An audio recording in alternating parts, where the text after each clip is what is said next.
Hey, what's going on, guys? So today I'm going to install the CorkSport skid plate on my Mazdaspeed 3 2013 second gen. This is the first video of many, and I wanted to show you guys the upgrades that I've already done and what I plan to do in the future. The other parts haven't come in the mail yet, so let's get to the unboxing. And then for the box, I usually sell my OEM parts just because I know people want to get them at a good price. So I'll leave the link to my eBay for my stock price, so my stock pieces that I already taken off. And then you guys can buy them at a really, really good price if you're not willing to mod it and spend a whole bunch of money modding the vehicle. You just want to put something really nice OEM on. I'm not going to charge a bunch of money for it. And like I said, I'll leave the link below. So, it did come with a couple chips, but to be honest with you, it's a really good price. So I really don't have any complaints about it, no gripes. And then after I get done with my VA appointment, I'm gonna go ahead and I'm gonna slap her on. Same thing with the rear motor mount. It also comes with all the hardware here. You can see it's very clean, a little bit of upgraded hardware. It's got the installation instructions in there as well. Some people also might ask, like, why are you making an install video when it comes with instructions? Well, like a lot of other people, I am a visual learner, and I had to learn this after watching YouTube and things like that. And sometimes written instructions are just not as good as seeing somebody else do it. And then after somebody else does it, you can go ahead and apply it yourself. And then this is the factory one. Show y'all under here. Once we get back, like I said, we'll go ahead and install it. So this is my Mazdaspeed 3 2013 Gen 2. It is my daily driver. I'm gonna get into the mods that I already put on it, and then I'm gonna tell you guys exactly what I'm going to do with the rest of the vehicle. So we'll start at the front here. You can already tell I have the CorkSport carbon fiber hood scoop. I actually bought them with the Advanti wheels or whatever. They're a pretty nice gold color. They do match the red really well. And this is the tire size here. You can see this is what you're gonna need for this. I do have the performance brake pads in the front of the vehicle.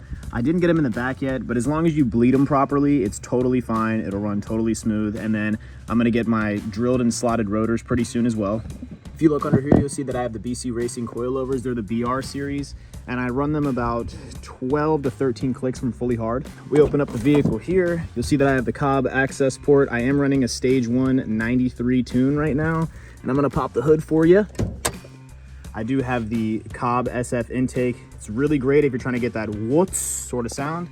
And then if you look in here, you will see that I do have the Cobb shift weight. You don't need to get the shift weight. It just, it's just something else that I was like, all right, got another part. This is where you adjust for the BC Racing coilovers. Like I said, I run them about 12, 13 clicks from fully hard. You also have the camber adjustment in here as well.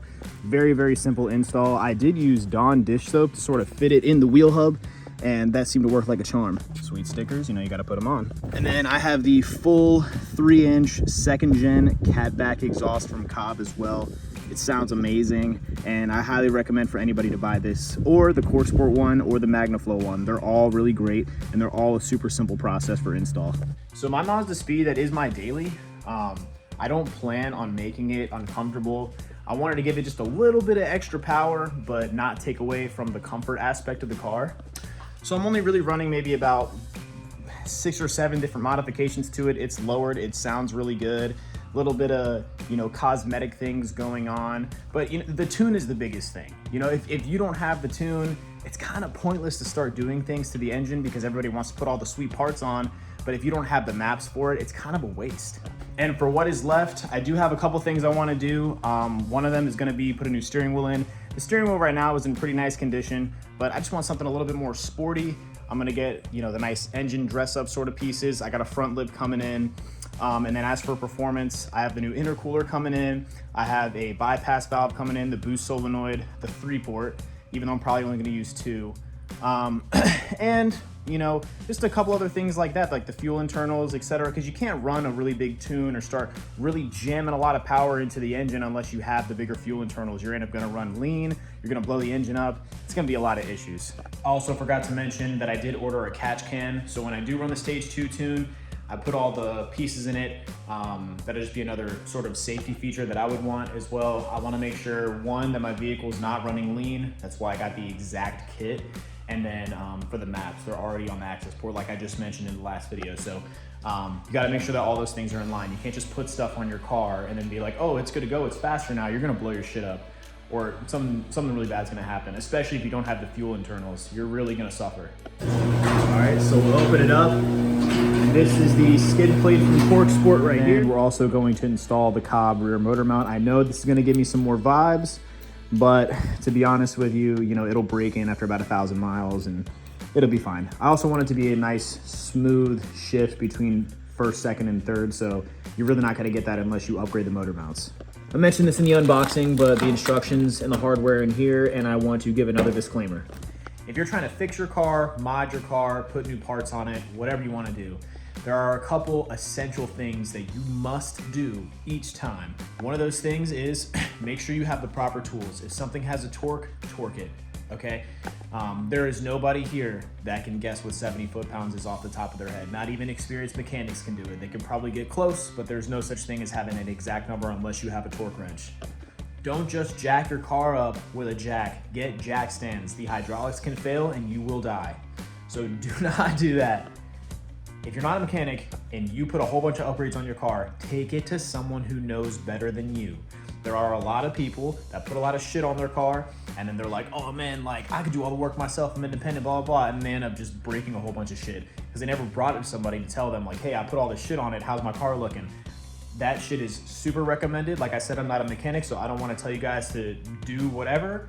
But that's what I would do if I was you guys. And don't mod your car out unless you pay that motherfucker off, man. I paid this car off. That's the whole reason I did it. I'm doing all these mods in cash, no credit. Don't be car broke.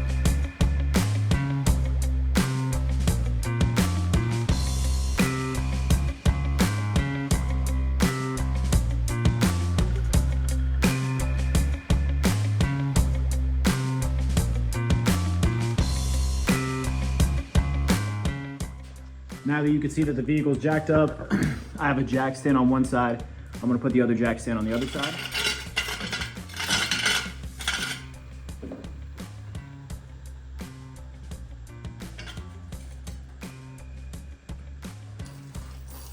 Now that the vehicle is jacked up, I have jack stands on both sides. They don't have to be exactly equal. You can have sort of one jack stand be a little bit further away or however you do it. As long as it's balanced, as long as the car is not going anywhere, and as long as you can support it under the car. I picked the subframe. We go ahead and put the jack stands under. We're gonna be safe during this install. So for the skid plate install, it looks like we're gonna need some sockets. It's looking like we're gonna need some Allen keys. And seems about it. Check under here. Yeah, so it's mostly gonna be sockets and it's gonna be an Allen key set. For the motor mount, you're gonna need a T55 CorkSport. You will also need a socket setup, and go ahead and get yourself a torque wrench. I got this from Home Depot. It was about 90 bucks. And pretty much, once you have all those parts together, you can go ahead and start putting everything on. So what we're gonna do first is we're gonna do the motor mount first, just because I know it's gonna be a pain in the ass. I hit it with some PB Blaster a little while ago. I wanna see if I can get the bolts off now. If I can get the bolts off now, then we're good to go. So as you can see here, this is gonna be your rear motor mount. It's gonna be this bolt right here, which I believe is I wanna say a 17 or a 15. And then this bolt on the bottom of it, which I believe is a 17. And then these bolts, I believe, are gonna be 3/4 or 19. So this is how it looks. It's 5 bolts. Also, if you don't have a breaker bar, that's fine. Just go ahead and use the extension for your jack and that'll work just as good. This socket wrench is also good because it can retract and it can extend. Invest in some good gloves, and then I'm not using eyewear for this. I'm not really worried about fluids hitting me or anything like that. You shouldn't get any fluids if you're under there taking these bolts off.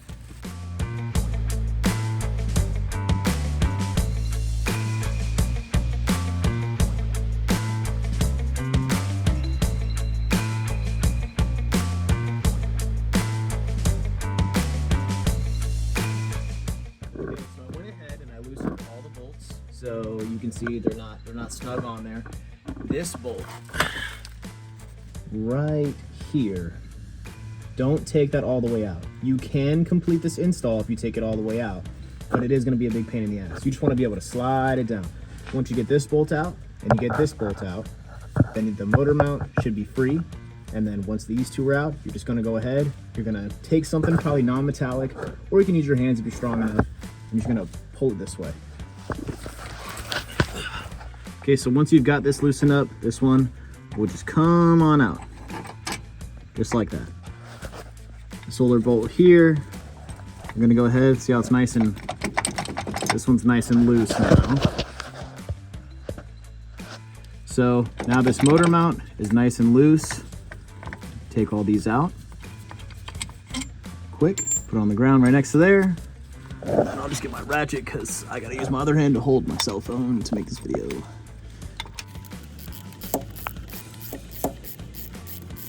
Okay. Now it should be good to pull on out. That actually looks pretty good. We're gonna put some Loctite on these two before we put them back in. Like I said, this should be able to swing pretty easy. Should be able to finagle it like this. It should come out pretty easily. Just like that. And then slide it on out. That's the old motor mount. So for my vehicle on here, you'll see this is sort of etched. This one is right here, and this one is not.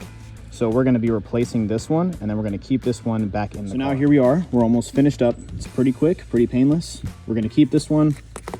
So as you can see, it's gonna go in through the bottom here, and then it's gonna mount into the vehicle. And then we're going to use this T55 bit. You can find this at Home Depot. It's like $4.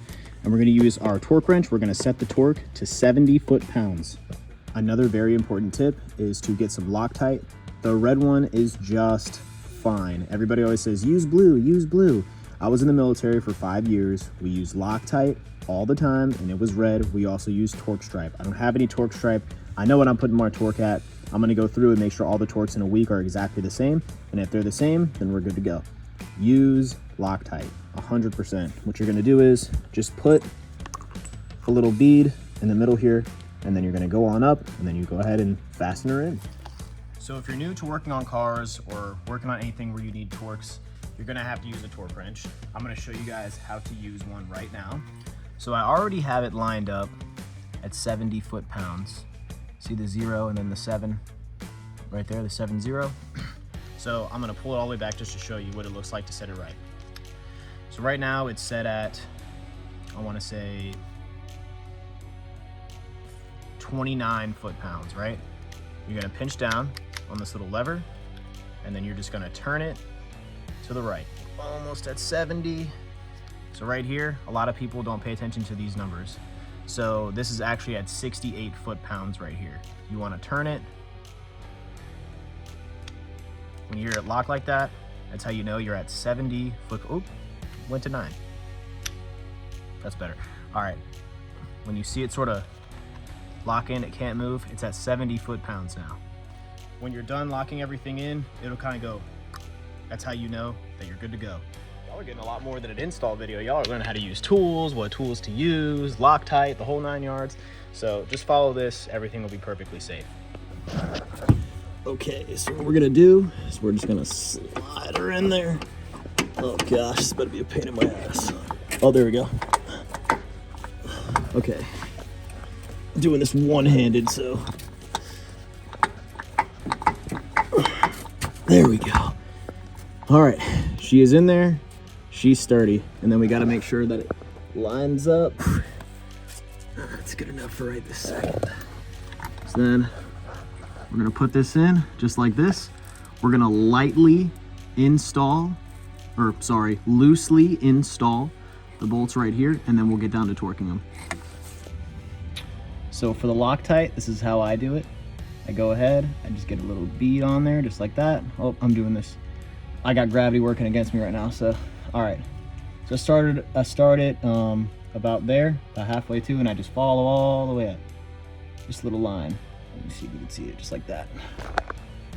Throw it in.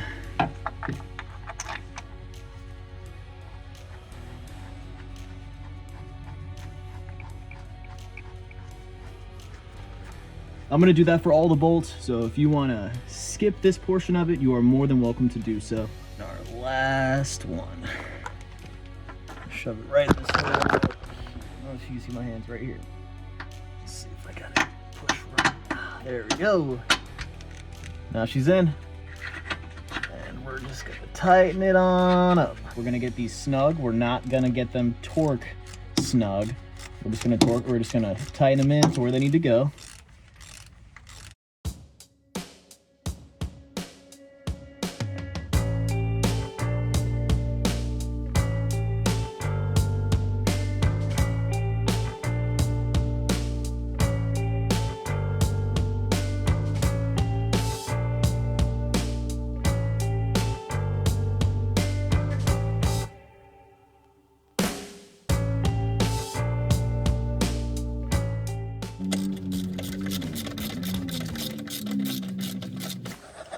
Okay, now that they're all loosely installed, so this is installed, loosely installed, loosely installed, loosely installed.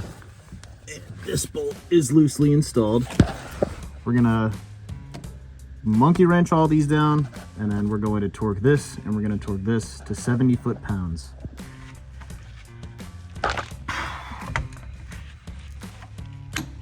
Okay, that's what it sounds like when it's at 70 foot-pounds. One more time. Just like that. Okay.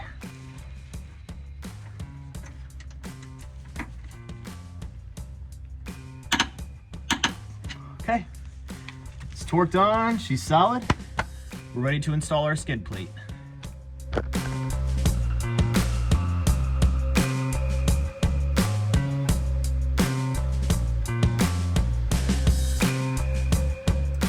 All right, so this is about to come off. This is about to come off. All you need to do is just take out all of these. Oh shit.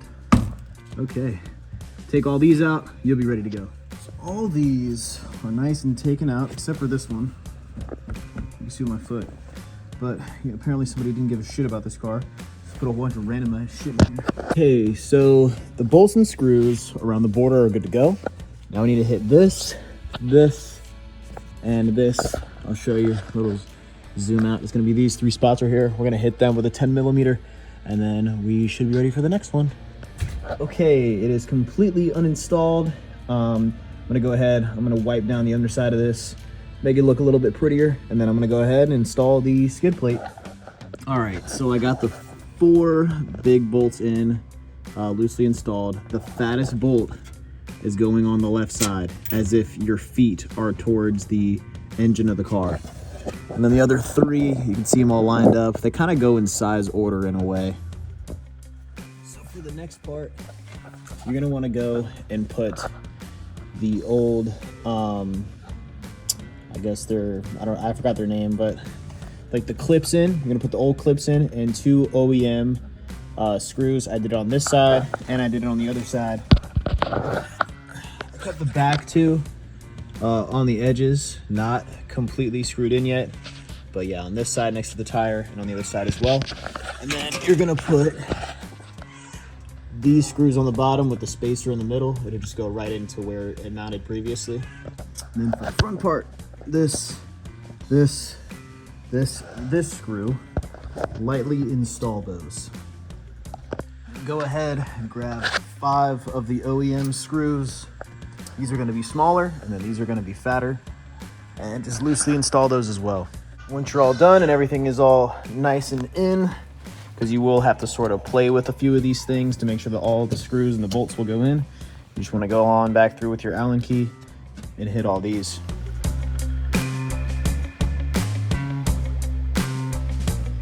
Okay, it's gonna get a little dirty, don't worry about it. Pretty sure you're not gonna go through and clean this every week. So all of them are nice and tight. The back ones, so this, and this. Holy shit, I probably should have supported this car a little bit better. These are all torqued. You can find the torques on the CorkSport website for the instructions. I forgot what they were already.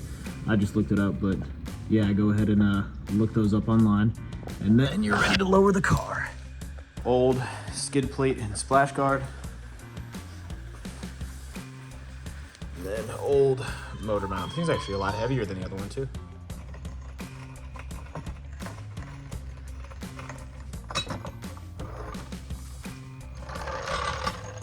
So I just turned the car on.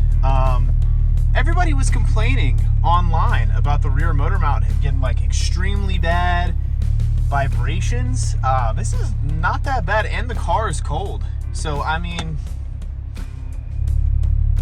it feels fine to me. And then when you rev it up, like the second you press the pedal, that's when you feel the vibration. It's not that bad. It's not that bad at all. I'm gonna take it around the block, and I'll let you guys know how it is. All right, I just parked back in the driveway. This motor mount is fine, man. Everybody online was freaking out about it. There's nothing wrong with the motor mount. It feels nice. Makes you feel really connected with the car. Don't listen to the reviews, man. This motor mount it's solid. The skid plate, I mean, I didn't hit anything, so I didn't hear anything. But yeah, so thanks for watching. probably should have worn my gloves for the entire install. I didn't go too deep on the specifics of the under or the skid plate and the splash guard. It's pretty straightforward, man. Like, if it's 4 bolts really at the back, and then all you do is just replace them with the new screws that come with the kit. A little bit less intricate than the motor mount. So hope you guys liked the video, and subscribe for more.